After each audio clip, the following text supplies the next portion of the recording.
Горлівка – промислове місто за 40 кілометрів від Донецька, 2 роки тому на самому початку війни стала кісткою у горлі сепаратистів. Саме депутат міської ради Горлівки Володимир Рибак, єдиний з донеччан, тоді не побоявся відкрито стати на захист української державності у вже захопленій сепаратистами міськраді. Депутат городского совета. Он через мой дуб его снимешь флаг, ты понял? Вы милиция, нас не тяни за милицию, хорошо? Я не тяни маску. Меня не пускают здесь, я хочу пройти. За такий патріотизм і сміливість він і поплатився життям. Його понівечене тортурами тіло знайшли 21 квітня у річці Казенний Торець, неподалік від Слов'янська, разом із ще одним патріотом, студентом Юрієм Поправком. Викрали їх із Горлівки за наказом ватажка терористів Безлера, Беса. А вбивали патріотів ось тут, у підвалі СБУ Слов'янська, за наказом Гіркіна-Стрілкова.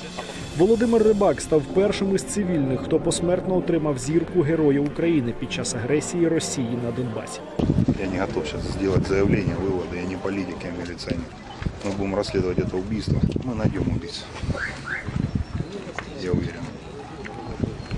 Сейчас не время для чувств, емоцій. Тодішній начальник міліції Горлівки Андрій Крищенко, на відміну від багатьох його колег на Донбасі, не зрадив присязі і теж став міцним горішком для загарбників. Особисто зі зброєю у руках захищав міськвідділ Горлівки від сепаратистської навали. Найяскравіший епізод – справжня рукопашна битва за український прапор, яка закінчилася для одного з найзухваліших сепаратистів польотом з даху міськвідділу, а для Крищенка – захопленням і жорстоким побиттям. Йому, на відміну від Рибака, відверто пощастило. Тепер Крищенко очолює поліцію Києва. Они хотя бы показали, что у украинской милиции на тот момент есть дух, да, что есть возможность оборонять эти здания и хотя бы показать, что мы есть, что мы там не попрятались, либо не начали присягать там непонятно кому. Олександр Білінський, патріотично налаштований журналіст з Горлівки, був змушений виїхати з рідного міста після його захоплення. Він розповідає, що підтримати героїчний, але поодинокий спротив Рибака і Крищенка у Горлівці просто не було кому. Місцева політична еліта, вся, члени партії регіонів, відкрито потурала сепаратистам. Все время, которое я активно работал в городе, в том числе и стоял у истоков создания партийной городской организации, именно по поручению президента сегодняшнего, а тогда это был наш руководитель области. Его роль раньше была, это был хозяин Горловки, как там Скудар для Краматорска, как там, не знаю, там для Инакиева кто-то, там Иванющенко, Янукович, никого не назначали без ведома Янковского, никого не приглашали на работу, никто не мог стать депутатом, ни мэром. Всех, на кого он указывал, тот мог чего-то добиться в Горловке. Он контролировал, его люди контролировали и местную партию регионов, і всі назначення во всі кабінети власті. Микола Янковський – багаторічний директор хімічного гіганта Горлівського заводу «Стирол». Незаслужено забутий один із найближчих соратників Януковича.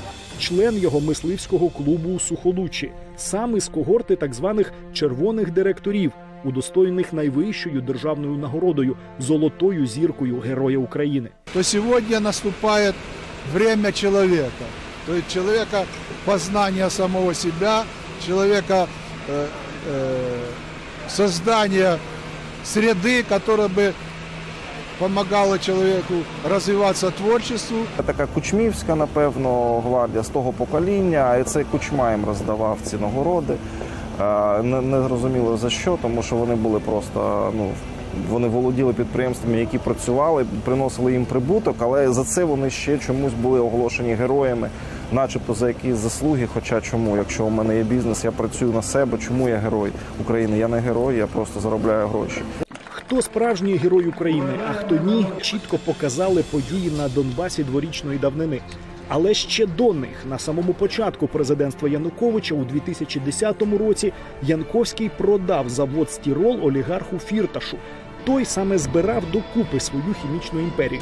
А ще через 3 роки, у серпні 2013-го, на особливо небезпечному горлівському підприємстві сталася потужна аварія. Тоді загинуло 8 працівників через витік аміаку. Если бы Фирташ знал, что он за 2 года до войны купит завод, который сначала авария, а потом приостановит, он бы, наверное, не покупал. Янковский на взлете продал этот завод, я думаю, за хорошие деньги, оставил себе фармацею. Я знаю, что у него есть несколько бизнесов за рубежом, тоже связанные с фармацеей. Основний фармакологічний бізнес Янковського – «Стирол Біофарм» – горлівське підприємство, яке цієї зими відновило виробництво на тимчасово окупованій території у Горлівці. Это предприятие, его не надо путать со стиролом, потому что оно раньше входило в одну структуру, а сейчас отдельное. Когда Фирташ покупал у Янковского стирол, Янковский решил себе оставить фармацевтическое производство «Стирол Биофарм». Он там является основным акционером. Предприятие находится чуть вдалеке от стирола. Оно одно из самых мощных производителей таблеток и медицинских препаратов в Донецкой области. Журналіст Денис Казанський, який так само, як і Білінський з Горлівки, був змушений виїхати з рідного Донецька, наприкінці січня цього року першим написав про відновлення роботи «Стирол Біофарму» Янковського на підконтрольній терористам території. На момент, коли я про це писав, це було так. Тобто «Стирол Біофарм» зареєстровано там. Більш того, воно там було зареєстровано вже після початку бойових дій в Донбасі. Тобто це взагалі дуже дивно, тому що воно було перед цим зареєстровано в Києві.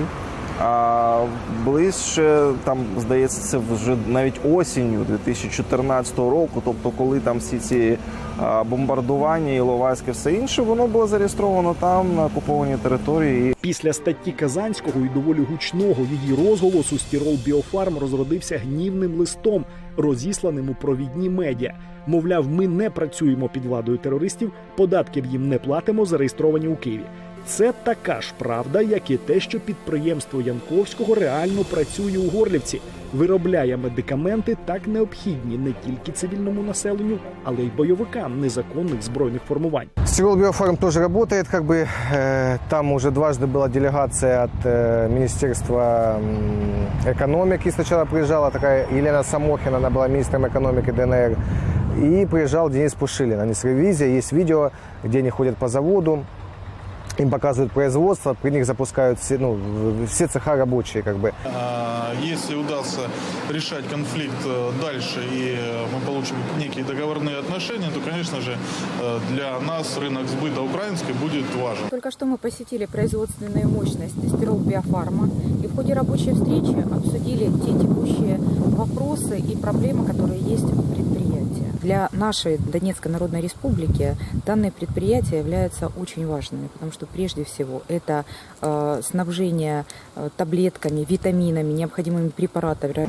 Їм треба фінансування, це ж війна, і вона потребує великих грошей. Де вони беруть гроші, їм дає Росія, а також вони збирають, як вони це кажуть, у вигляді податків, але я це називаю данина, тому що вони є нелегітимними, це просто бандитське угруповання, і вони збирають данину з підприємств, які там працюють. І ми чудово знаємо, що жодне підприємство не може там працювати, якщо воно не сплачує податків в той самий ДНР, ЛНР. Настільки відверте та очевидне нехтування українськими законами і співпраця «Стирол Біофарму» із терористами привернуло увагу парламентаріїв. Народний депутат Віталій Купрій написав запит у СБУ і до глави держави. І, на жаль, це підприємство, одним з таких власників, засновником є людина, яка має статус Героя України. І я, до речі, звернувся до Петра Олексійовича Порошенка для того, щоб він розглянув процедуру, яким чином можна довести цю справу до кримінального до логічності кінця і позбавити цю людину. Це ганьба носити таке звання і підживлювати тероризм. Президент поки не зреагував, але СБУ чітко відповіла. За фактом роботи в окупованій Горлівці фармакологічного підприємства Героя України Янковського розслідують кримінальне провадження. Частина 3 статті 258.5 «Фінансування тероризму». В частности, исследуются обстоятельства финансирования хозяйственной деятельности предприятия «Стирол Биофарм». Именно той части, которая находится на территории временно оккупированных районов Донецкой области. В наше поле зрения следователи попало ряд партнерских компаний этого предприятия, зарегистрированных на территории, где действуют законы, деятельность которых мы будем тоже проверять. Она связана с реализацией продуктов, лекарственных средств, изготовленных на тех территориях, подконтрольных ДНР, ЛНР республикам.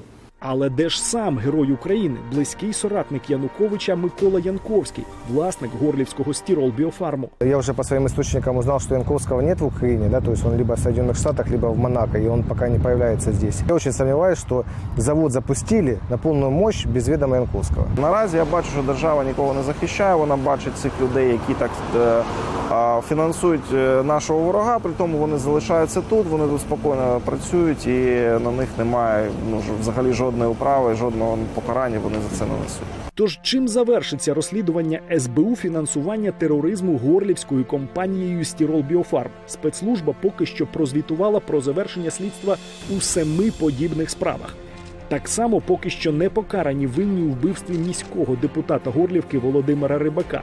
І друга річниця з початку захоплення Горлівки – це яскравий привід згадати, наскільки вражаюча насправді різниця між реальними і удаваними героями України. І чи повинні вони носити це звання і надалі, безкарно прогулюючи за кордоном капітали, зароблені на виробництві, що підживлює економічну потугу терористичних квазіреспублік?